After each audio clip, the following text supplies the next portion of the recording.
First, would you like to take a couple of minutes and tell us what you mean about dairy pens and manure storage centers?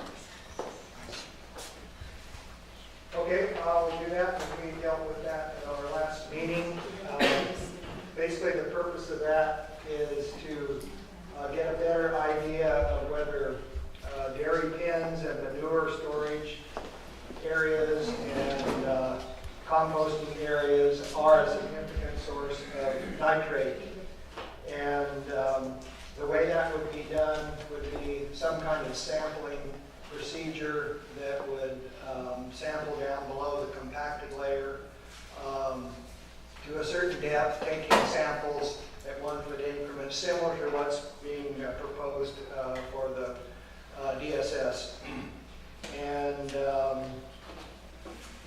we would like to have 10 dairy cooperators for this study. But since there is some question about our success in getting that many because of the confidentiality issues, we feel like this study is scalable.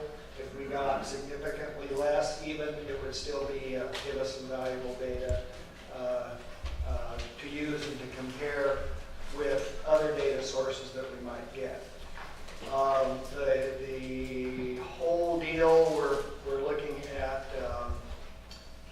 $60,000, and then again, if we got fewer dairies, that would be less. The second proposal. Let's stop right there. Okay. Sorry. Is there any questions regarding their first proposal for manure storage areas and dairy pens? Cal? Stu? I'd be strongly supportive of it, of course, but I've just informally surveyed a number of producers, and in the current sort of regulatory and litigation environment, I can't find any cooperators, and I'm hoping that you have better luck than me. There are 5 studies extant, 2 of which are published, 3 of which are not. So if we have to default, I'd like to work on the existing data, since there is some existing data. And it's unfortunate this is the situation we're in. Excuse want to think about the fallback plan. Excuse me, Stu, I'm sorry. I would like to limit the first part of this as do you have any questions about the proposal? Okay, my question is, what's your backup plan? Okay. What is the number of acceptable? Well, I think that if we don't get any, we don't get any. We will try. We'll just do the best we can with what data and studies have been done. Are we only looking for dairies, or any place where bovines are housed would be acceptable? I think, we haven't discussed that as a committee, but I would think that would be something we would want to discuss. So feedlots, pastures, things like that, where they're housed at. Pastures, you mentioned that. I think I see that as fitting into the DSS study as a crop. Any other questions? Steve? Just to follow up on Dan's question, or Stu's question, is that we did discuss alternatives, and I did start doing some research that I shared with Charlie on potential sources for that data that might have already been gathered. So we do have that process started if we need to follow up on it. Okay, that's good.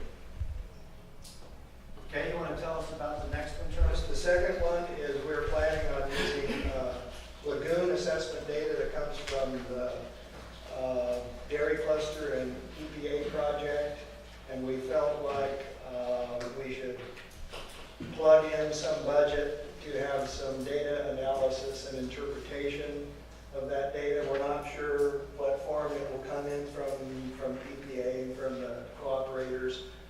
So that's a little bit of a wild guess. We plugged in 10,000 there. That may be a little bit of overkill, but that's the purpose of that project. Question, the EPA data has been substantially challenged. Have you read the critiques of the EPA data, how it was gathered, the assumptions that we used, which studies were selected? Have you read those critiques? No, I think what I'm referring to are the lagoon assessments. The plans were just turned into EPA a few weeks ago by the dairies, setting out how are we going to assess these lagoons, you know, Okay. what information do we have, how are we going to go about it? That's what I was referring to, not necessarily groundwater monitoring. Okay, that's misunderstood. Any other questions on that one?